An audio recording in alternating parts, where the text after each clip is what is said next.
मैं अपने चैनल में आप सभी का स्वागत करती हूँ और हम उसी श्रृंखला में पढ़ेंगे क्योंकि हमने पिछली वीडियो में रासो साहित्य को पढ़ा था और उसमें कुछ ग्रंथों के मैंने आपको नेम बताए थे तो और उनके रचयिताओं के नाम भी बताए थे। तो आपको वो समझ में आ गए ही होंगे, है ना। अब एक ग्रंथ बचता है आपका जो कि मुख्य तौर से है, वो है आपका पृथ्वीराज रासो।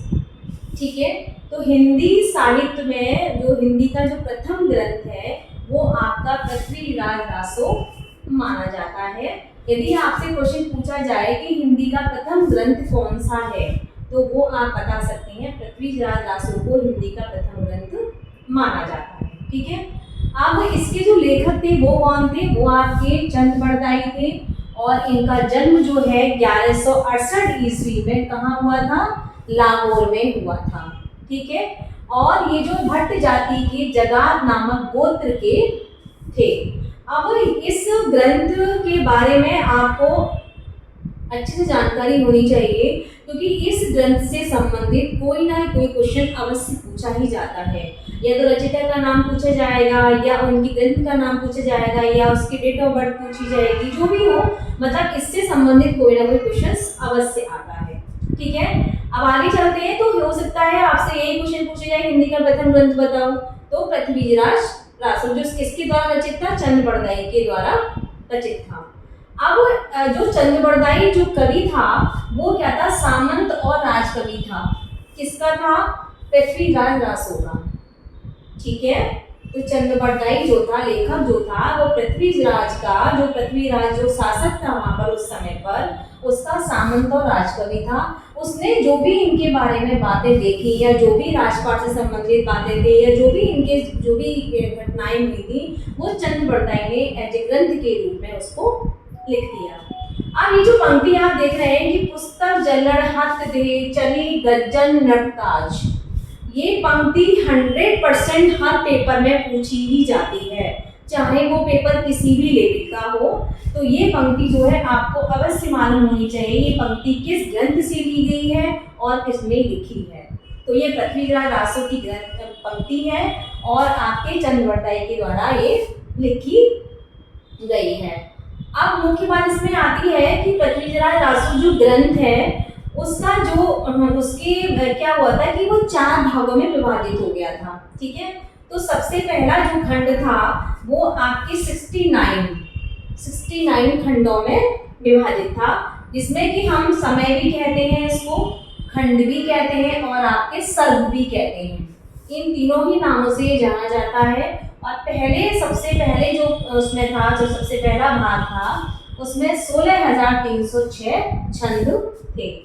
दूसरा आता है 7,000 छंदों का और तीसरा आता है आपका 3500 का और चौथा आता है आपका 1300 का। ठीक है, तो ये 4 भागों में ये जो पुस्तक थी वो 4 भागों में विभाजित थी। सबसे बड़ी आपका 69 यानी कि 69 सर्गों में विभाजित थी। फिर सेकंड हुआ आपका 7,000 छंद में, फिर 3500, फिर आपके 1300। ठीक है, लेकिन इस ग्रंथ के संबंध में बहुत सारे विचार ऐसे आने लगे कि कुछ लोग इसको जाली ग्रंथ मानने लगे, मतलब कुछ लोग इसको मानते ही नहीं थे कि ये ग्रंथ है। तो ये क्वेश्चन भी आता है कि कौन से ऐसे लेखक थे या कौन से ऐसे कवि थे जो इसको जाली ग्रंथ की संज्ञा देते हैं। अब जाली ग्रंथ में बात आ गई थी, कुछ लोग इसको प्रमाणिक मानते हैं और कुछ लोग इसको अप्रमाणिक मानते हैं।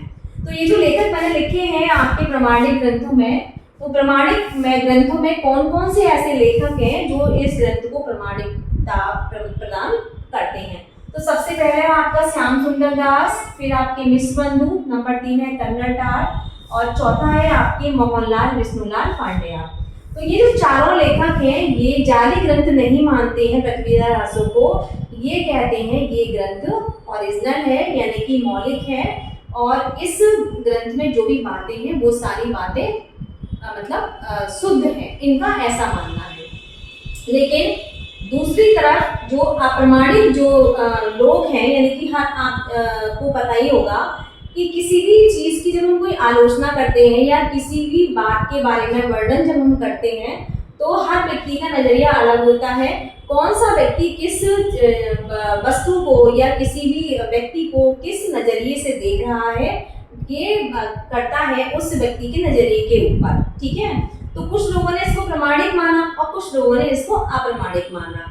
तो उसमें भी वर्ग विभाजित हो गए कि बहुत से लोग प्रमाणिक कहने लगे, बहुत से लोग इसको अप्रमाणिक कहने लगे।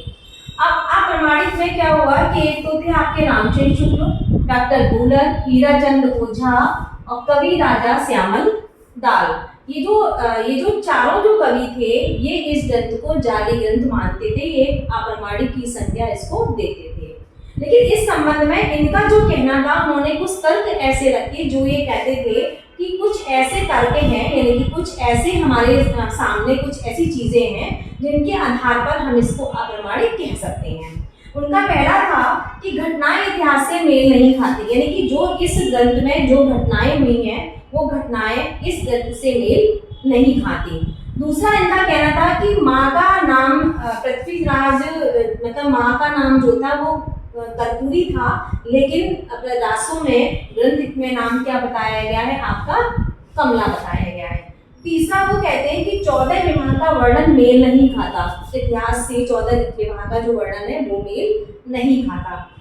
चौथा वो कहते हैं कि कुछ घटनाएं ऐसी हैं, जैसे मानो बहन के बारे में वर्णन करना या किसी और मतलब स्वयंवर के बारे में वर्णन करना, तो कुछ ऐसी घटनाएं हैं जिन घटनाओं का दूर दूर तक इस ग्रंथ से कहीं भी कोई मेल नहीं खा रहा है, इसलिए वो इसको अप्रमाणिक की संज्ञा देते हैं। आशा करती हूँ आपको ये वीडियो समझ में आई होगी और इसी तरह से हम लोग आगे भी पढ़ते रहेंगे। तो और आप लोग भी अपनी तैयारी को पेपर के लिए करते रहिएगा। ऑल दी बेस्ट, धन्यवाद।